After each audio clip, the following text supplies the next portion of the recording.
let's get into the player ratings, and we will start off the player ratings with Guillermo Vicario in this one. I gave him a 9. Brian gives him a 9 as well. I think he was both our man in the matches, and he really did win us the game with a series of strong saves throughout, which Everton will be kicking themselves. Maybe they didn't do better with, but look, we were under pressure for so much of this game, and we needed Vicario to be at his very best to keep Everton out and win us the 3 points, especially late in the game when we were under pressure.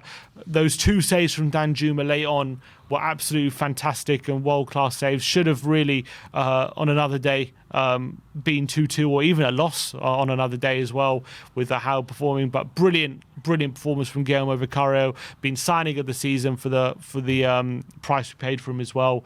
And what a performance from him.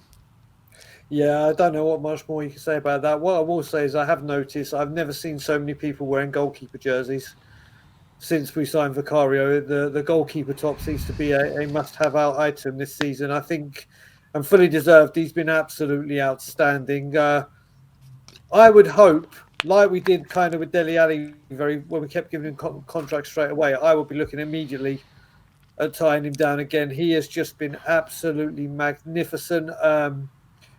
Just outstanding. That's all you can say about him. Absolutely right. So Guillermo Vicario, both gave him a 9. Next up is Pedro Porro. We both gave him a 6. I didn't think he had a bad game. Wasn't his best display overall. I've definitely seen him have stronger performances when it comes to his ability in the build-up when we're playing out from the back. I don't think he was able to find the kind of really good build-up passes that we associate with Pedro Porro. I thought defensively, he was kind of caught out on a few occasions. He was the one caught out position on a few times on that side, I felt like, which allowed Everton to have some really good quality chances. I thought, by and large, he was decent, but unfortunately, when Everton did have those chances, by and large, they were coming out of his side. So, gave him a 6. Yeah, I mean, what I'll add to that with Porro is, I said it this morning on Anger Management. You look at it, we talk about the central defensive partnership and how important that is, but those fullbacks together is another really important partnership. Like we saw with Walker and Rose. They operated together. They knew what they were doing. One would cover the other one. They knew when to push, when to drop. And I think him not having Destiny yesterday put a slight dampener on his performance because he was doing so much. And Emerson cannot do what Destiny was doing. So he had to tailor his game. So he was still quiet. For me, he's still our player of the season for me. Just ahead of Vicario. I think he's a wonderful player, but yeah, just lacking that little something yesterday. Yeah, just wasn't his best display of the season. That goes out without saying. Next up, we've got Emerson Royale. I gave him an 8. Brian gives him a 7. I just thought defensively he was so strong. He actually did a really good job for the team. I have to say, he filled in left back. Maybe not to the extent of what Ange really looks for in his fullbacks, but in terms of doing a job for the team and performing at his level, I thought he did really, really well. And I thought defensively he was actually really strong. Made 8 interceptions, made lots of challenges, and I thought had a good game overall. So I gave him an 8. Yeah, the only reason I gave him a 7, I thought he played very well in the position he was asked to do. As I was saying, with Porro being the more attack-minded, he had to be a little bit more defensive, and obviously he is a more defensive player. Those stats that you gave were very, very impressive for a left-back playing left-back, let alone a right-back playing left-back. So, yeah, 7 for me. Yeah. Next up, we go for Cuti Romero, who only played 45 minutes. Both gave him a 7. Actually made a really crucial block from Calvert-Lewin, didn't he, in that first half, where Lewin looked like he was through on goal. And I think it was that challenge where he probably felt something as well. So in what was probably his best moment, probably what ended up costing us at the end of the day, but costing him, at the end of the day. But I thought actually he had a really strong showing. I thought we were a lot more... I thought we were a lot more comfortable at the back. Even though we were still being put under pressure, I felt like the chances Everton were able to create were limited while he was there. And I thought he had a pretty good showing. But obviously he went off at half-time, which was a shame for him. Yeah, he was doing well. I thought that's when I started realising that he started taking our goal kick short to Vicario rather than Vicario giving it to him. Calvert-Lewin left one on him a little bit earlier than that tackle that came in when he went running to cat. It was a great tackle from Romero. It was a great tackle, but it did look like he twinged something, and you could see near the end of that first half he was struggling a little bit with getting back into position because of this tweak. And thankfully, I think Ange did the right thing, as we heard in the background. He said he felt a slight tightening. He didn't want to risk it, and he was having a good game till then. Definitely was commanding the defence. So yeah, agreed with the 7, obviously. All right, next up, Ben Davies. I gave him a 7. Brian gives him an 8. I thought, obviously, another strong performance from Ben Davies. Did really stand up strong for the team, and I thought, again, was doing a really good job at the back line. It was really, really difficult for him. Obviously, second half, we're under a lot of pressure, and he had to really dig deep. I felt like playing out from the back actually was one of his weaker displays in general yesterday than I've seen from him in recent weeks. But I thought defensively, although Calvert-Lewin, did have a good chance off him in that first half with a header, did beat him in the air. But I thought in general had a pretty good game. I think some of the criticism that Ben Davies is getting is totally unwarranted. I really do. I think in the last couple of games he's been our best defender, apart from Forest, where I thought Romero was magnificent. Again, another player being asked to play in a position he's not familiar with. And then obviously he had to be the more dominant one in the second half with Dyer coming on and Romero going off. Yes, he gave some sloppy passes away. You know what you're getting with Ben Davies. We know as soon as Van de Ven's fit, bye-bye, you're out of the team, and rightfully so. But I think he has been a very, very good player for us in Van de Ven's absence, and I think he had another good game yesterday. Yes, sloppy passing and caught out once or twice, but the whole second half the team were. So I thought he was our best defender. Yeah. Next up, Pape Matar. Both gave him 8s. Probably the best midfielder on the day when it comes to for Tottenham. I thought his energy was outstanding. I thought he did really well helping out defensively. And to be fair, he did get forward on a few occasions. Had a couple of shots on target. Could have forced a really good save out of Pickford in the second half as well. And I just thought his endless running really did help the team throughout the game. And when we were struggling in that midfield battle, but if we didn't have Sarr, we would have completely got overrun. So I thought he did really well. Yeah, one of my friends on my show this morning gave him a nickname, and I'm going to stick with it. I'm going to start calling this man the lawnmower because he covers every single blade of grass. His work rate off the ball is just outstanding, and people will sometimes say his passing going forward is sometimes a little bit underweight, or he goes too early or passes it too late. He's doing what Ange is asking him to do. His work rate, I think he's the first central midfielder on the team sheet. I really do. I think he is an unsung hero of this season. He works his socks off. He must have 3 or 4 sets of lungs because he just does not stop running. And you know what? We looked a lot shakier when he went off. A lot shakier. I think he had another very, very, very good performance, and I hope we will be hearing that he signed a contract before he goes to the AFCON. Yeah, I completely agree with that. Next up, it was Ollie Skipp, who was given a rare start yesterday. We actually didn't mention him too much in the review, but obviously made a start in the number 6 position. We both gave him 7s. I want to give Skipp some credit because I actually felt him playing in that 6, he looked a lot more comfortable than I've seen him when he's played in maybe the number 8 position. I had a feeling, I do think this is probably his best position for him. I don't think it was an astonishing or outstanding performance by any stretch, but I felt like in that position, I was worried, like, is he going to be press resistant enough? Is he going to be able to move the ball quickly enough? Is he going to be able to make enough tackles? But I actually thought, especially in the first half, he was doing all that kind of stuff to a pretty good standard. I thought he was moving the ball pretty quickly, and I thought actually he was riding some challenges pretty well. I did think he'd started to lose the midfield battle a bit in that second half, and when Everton started to dominate, and James Garner and Andre Gomez were getting more and more influential. But I actually felt like he had a pretty accomplished performance yesterday, Ollie Skipp. Definitely not of the level of what we've seen of a Bentancur or a Basuma or even Højbjerg when he's been at his best in that position as well. But it was definitely better from him from what we've seen when he's played in other positions. And also, you've got to take into consideration, what was it, his second start of the season. It's his first start, in my opinion, what is his preferred position. And I thought he did a decent job, so I gave him a 7. Yeah, I mean, I'm pretty similar to you. I think he carried on where he left off from Nottingham Forest. He made a shaky miscontrol of a pass at the beginning of the first half, and obviously a bit of pressure would have been on.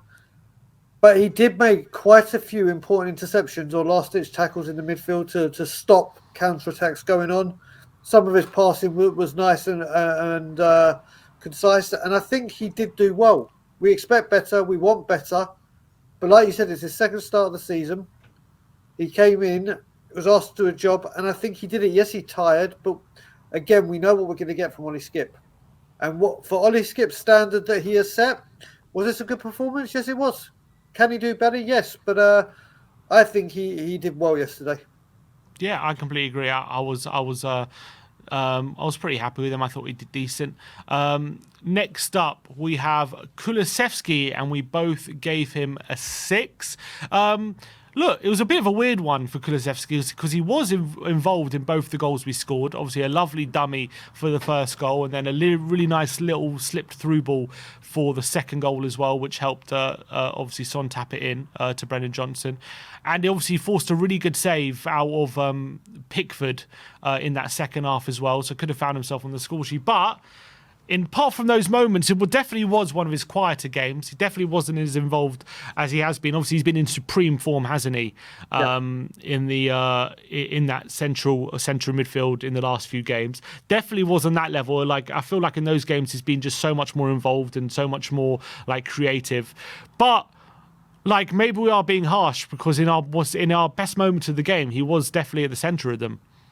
Yeah, he was. But Joe, what the reason I've marked him down at a 6 is when we were really under the cosh and we needed that creative outlet and we needed a bit of magic or a bit of something different. Due to the lack of creativity that was on that pitch at the time, he's the one you're looking to. He's the one you're looking for to say, right, do something, make it. I mean, he showed right at the end where he got that shot off that Pickford made the good save for. I just want to see more of that in times where we're a little bit depleted and we need to change the start or just get a stamp on the ball and gain possession back and take the game back into our own hands. He just wasn't there. He came alive again at the end, but it was a quiet game by, like you said, the high standards he set recently.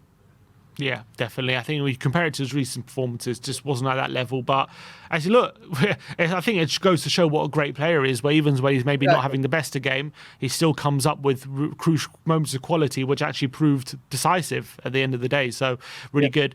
Next up on the right hand side, Brennan Johnson. I gave him an 8. Brian gives him a 7. Obviously, ended up the day with 2 assists. Brilliant cutback for Richarlison's first goal, and obviously got him behind and had a shot, which forced a save from Pickford, and then Son ended up with the tap in.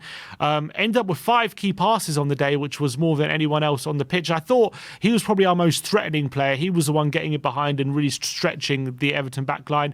I did get a bit frustrated with him in the second half, where I thought he was losing the ball a bit too often and putting us under bit too much pressure. But I think when it comes to in our forward line, who was our brightest player and who was the one who ultimately proved decisive with his actions, I did think it was him, and I thought he ended up with quite a strong performance. So I did give him an 8. Yeah, I mean, this is another one that seems to be coming in for a bit of criticism, as in Brennan Johnson. And I understand why people are doing it because of the price tag of 50 million. It's a big outlay of money for this signing. But I look at it, he came on the transfer deadline day. So he didn't have pre-season with Ange to get up to his fitness requirements, didn't get a chance to get up to learn Ange's style of play. Started playing, then obviously got injured in the North London derby. Took a while to come back, then came back, was playing on the left. Then played on the right in recent games. Newcastle, I thought he was great. Forest, he went off injured. And he came back yesterday. The pass for Richarlison's goal is textbook. It is just incredible. Whipping that ball in, pinpoint, had to be at the right place because the Everton defender was coming there. And I think he's worked a lot on his tracking back. He's still a little bit indecisive for me. And I don't know if it's because he's come, and this is no disrespect to Nottingham Forest. that we're different kettle of fishes. There's different levels of expectations, and whereas at Forest he was the star last season and kept them up, and he could try these things, and Forest would have their hopes. I don't think he feels as confident as he did at Forest as he does here, but I think he is going to grow into this, and there are signs showing, and you can see with his pace. His pace is electric, and once he's fully confident and fully settled in, I think we have a star on our hands. And he tired near the end, and a couple of his decision makers. I mean, the one bad thing is he could have got a goal if Sonny had passed it right at the end, or in that second half, but Sonny went for goal. Or I can't remember if he went for goal or made the wrong decision. But I think Brennan Johnson is taking a lot of splitting opinions because A, the price tag, and B, he's been very stop start. But time will grow with him, and I think he will prove to be a very, very valuable asset and a great player for us. Yeah, completely agree. I think he's actually had a pretty decent start to his Spurs career, considering. And I think what I like about Johnson is, in pretty much every game he started, especially on the right hand side, he's been very much involved. He has very few games where he's like completely anonymous and he's out of the game. And for a young winger, especially the way he likes to play, I think that's really important, and I think he's doing well.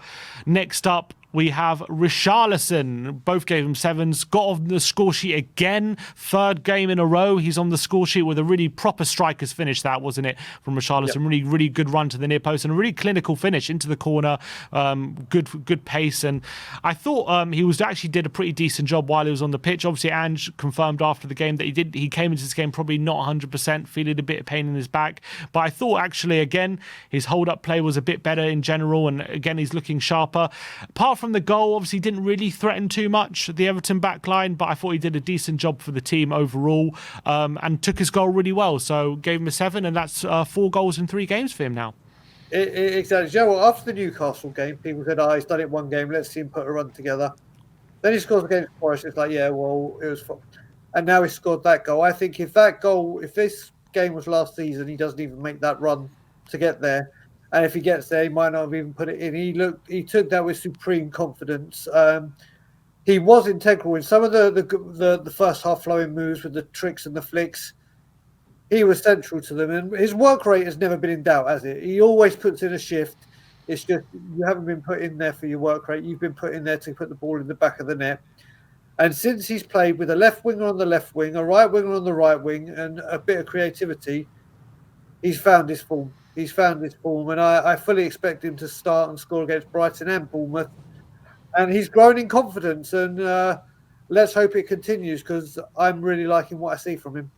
Yeah, me too, 100%.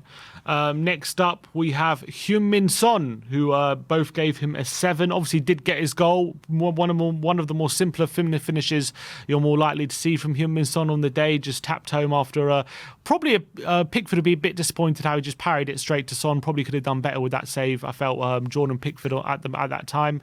But Heung-min Son obviously took the goal really well. Did start again on the left. I thought in the first half he was a bit threatening. Did take on Patterson a few occasions looking to get at him. Did drift out the game, I felt, in the second half before he went back to central striker, where I thought he did look a bit more threatening again without really testing Pickford or really getting in many goal scoring positions. I thought when he did get the chance to get on the ball, he looked decent, but it definitely was one of his more quieter games when it comes to just how involved he was in our attacking play. Yeah, I mean, the first half he obviously got his goal, and he's now scored more than he did last season. Obviously, we heard the interview after where he spoke about just how much pain he was playing in last season, and how much different it is for him now, and he's happy, and he's beaten that goal scoring record from last season. The thing that really impressed me with Son yesterday, and I took a close eye on this, wasn't what he was doing on the ball, it's what he was doing off the ball. His willingness, and we know this is what we expect the team to do, but to run back and fill space that has been left out when other players are going forward. I really, really did enjoy watching him off the ball yesterday. On the ball, like you said, when he got on it, he was always looking to cause damage. But I think a lot of him going quiet in the second half was just how well Everton played. Everton really play, like you said, and like we said in the preview, they are an informed team. Sean Dyche has got them playing in a system that they know what to do.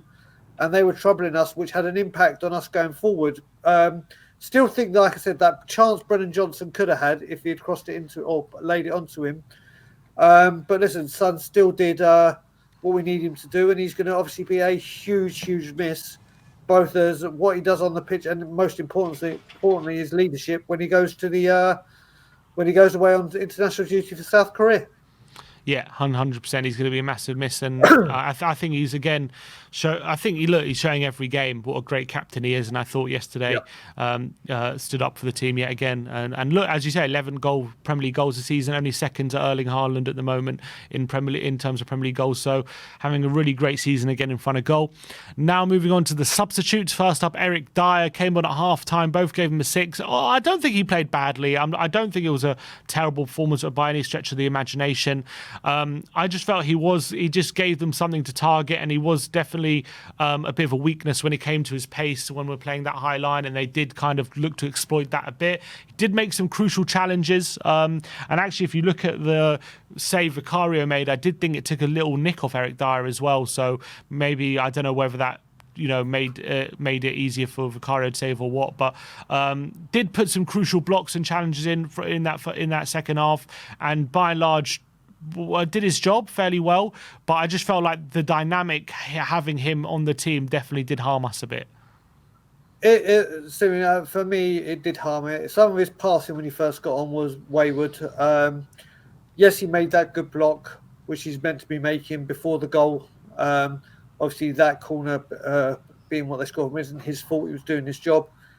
I've seen cruise ships turn faster than he has. The space he leaves, and listen, we know these attributes we know what Eric Dyer can give, which is very little, and I hate to say it. What he in this system, I was saying yesterday, you could feel it, the anticipation in the stadium, and the worry creeping in.